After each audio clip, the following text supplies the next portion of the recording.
شروع اللہ کا نام لے کر جو بڑا مہربان نہایت رحم والا ہے۔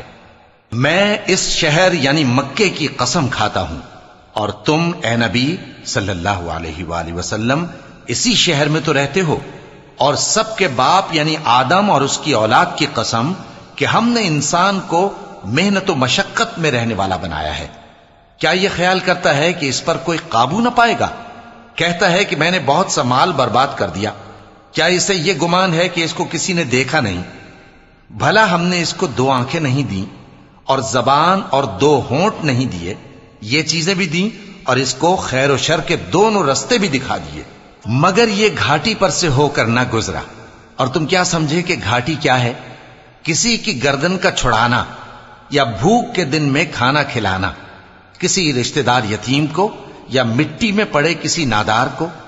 پھر ان لوگوں میں بھی شامل ہوا جو ایمان لائے اور جو صبر کی نصیحت اور ایک دوسرے کو مہربانی کی تلقین کرتے رہے۔ یہی لوگ اچھے نصیب والے ہیں، اور جنہوں نے ہماری آیتوں کو نہ مانا وہی برے نصیب والے ہیں۔ یہ لوگ آگ میں بند کر دیے جائیں گے۔